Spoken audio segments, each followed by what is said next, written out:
बिहार के गया जिले में बेखौफ अपराधी की रंगदारी मांगने और फायरिंग करने का मामला सामने आया है। अपराधियों ने हीरो के शोरूम के बाहर ताबड़तोड़ फायरिंग कर दी, जिससे सुरक्षा गार्ड को गोली लग गई। जिसके बाद शोरूम के मालिक ने प्रशासन से सुरक्षा की गुहार लगाई है कि इस घटना के बाद शोरूम मालिक और उसका परिवार दहशत में है और अपनी जान माल की सुरक्षा के लिए जिला प्रशासन से गुहार लगा रहा है। मिली जानकारी के अनुसार तकरीबन 15 मिनट तक 15 मिनट तक अपराधियों के द्वारा फायरिंग की गई। बाइक सवार तीनों अपराधी फायरिंग करने के बाद फरार हो गए। हालांकि पूरी घटना सीसीटीवी कैमरे में कैद हो गई है। दरअसल ये मामला गया जिले के फतेहपुर थाना क्षेत्र के स्टेट हाईवे 70 पर स्थित नंदिनी इंटरप्राइजेस का है। बताया जा रहा है कि नंदिनी इंटरप्राइजेस के मालिक नीलेश कुमार से फोन पर अज्ञात अपराधियों के द्वारा 20 लाख रुपए की रंगदारी की मांग की गई थी।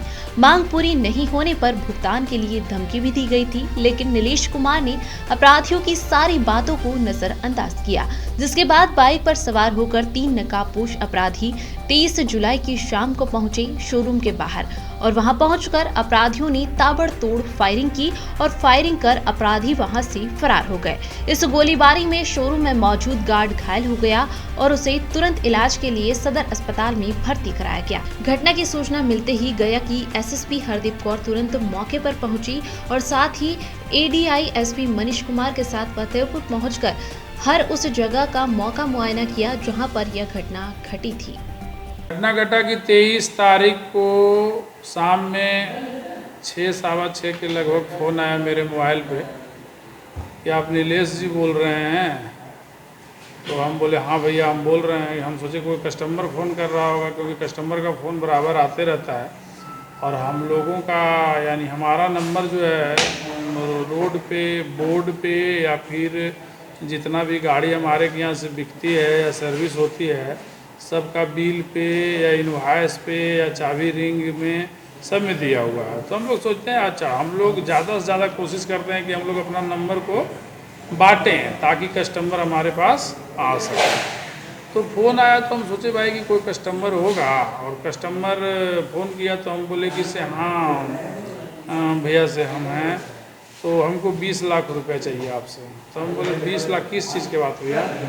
तो 20 लाख रुपए चाहिए रंगदारी टैक्स। हमको किस चीज़ का रंगदारी टैक्स हुआ? तो रंगदारी टैक्स चाहिए आपको, गाड़ी में बहुत पैसा कमा रहे हैं, बहुत दिन से शोरूम चला रहे हैं, इसलिए पैसा चाहिए 20 लाख। हम बोले भैया हम लोग रूरल क्षेत्र में बिजनेस किए हुए हैं, हम लोग के पास इनकम कहाँ है जो हम लोग रंगदारी दे सकते हैं, और मौसम भी इस तरह से धूप किया हुआ है कि खेती का भी सीजन नहीं है, हम लोग की तो हालत ऐसे ख़राब रहता है। तो हम कुछ नहीं सुनना जानते हैं, हमको 20 लाख रुपया रंगदारी चाहिए तो चाहिए।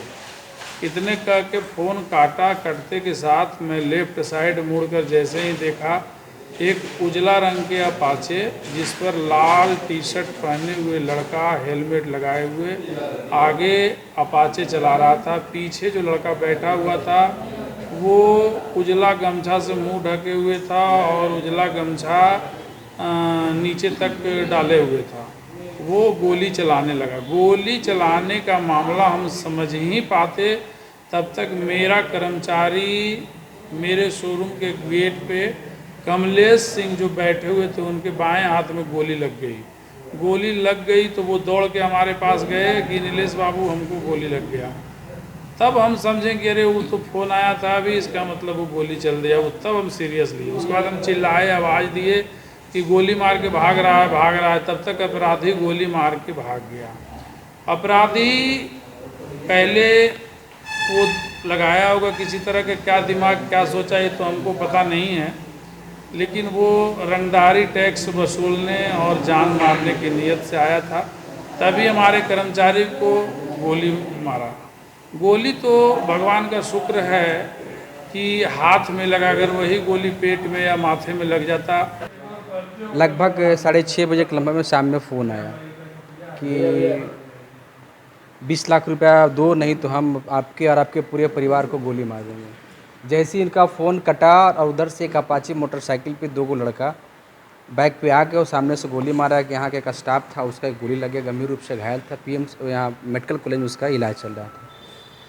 उसी दिन हम आए और एसएसपी साहब से हमने आग्रह भी किए है कि इस तरह से घटना घटते रहेगी मेरे फतेहपुर क्षेत्र में, तो व्यवसायी फिर कैसे बिजनेस कर पाएगा। हम तो चाहेंगे कि भाई हमारे के यहाँ बुलेट का शोरूम खुले, हम तो चाहेंगे कि महिंद्रा का शोरूम, फोर व्हीलर का शोरूम खुले, हम तो चाहेंगे कि टाटा का शोरूम खुले, हम तो चाहेंगे कि फतेहपुर क्षेत्र में बिजनेस का तांता लगे।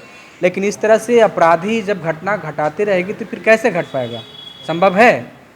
इस तरह से बिजनेस सब खौफ में, फतेहपुर के जो भी बिजनेसमैन हैं आज के डेट में सब खौफ में हैं। 3 दिन इनके पास लगातार अपराधी फ़ोन किया, अभी प्रशासन चुप्पी साधे हुए है। ठीक है, प्रशासन डीएसपी साहब भी आए, एडिशनल एसपी भी आए, उन लोग का आप 2 दिन में पकड़ लेंगे, 2 दिन में पकड़ लेंगे, आज 4 दिन की घटना घट गई। नीलेश जी अपने पूरे परिवार के साथ असुरक्षित महसूस कर रहे हैं। यही नहीं, कल एक जिशान सिंह कपड़ा दुकान है, कल शाम उसके पास भी फ़ोन आया। लगातार इस तरह से फिरौती मांगते रहेंगे तो फिर जो बिजनेसमैन जो भी है फतेहपुर का, सब शटर लगा के फिर घर में बैठ जाएगा। हम ये कहना चाहेंगे कि नीतीश कुमार जी, आपके सुशासन की सरकार है, कहाँ से आपकी सुशासन की सरकार दिख रही है। हम तो चाहेंगे कि आपकी सरकार में ये 20 लाख रुपए का फिरौती कहाँ से दे पाएगा। हम अविलंब एसएसपी से, डीजीपी से, आईजी साहब से मैं आग्रह करेंगे कि अपराधी को देन एंड देयर तुरंत उसकी गिरफ्तारी हो, और नीलेश जी जो असुरक्षित महसूस कर रहे हैं, इसकी सुरक्षा की व्यवस्था की जाए, ताकि इसी व्यक्ति से पूरी फैमिली इसका दाल रोटी चलता है। इस तरह से मान लीजिए कि घटना घटते रहेगी तो कौन प्रतिष्ठान चलाएगा, कौन दुकान खोलेगा। आप जान के तो सुरक्षा हर कोई चाहता है ना।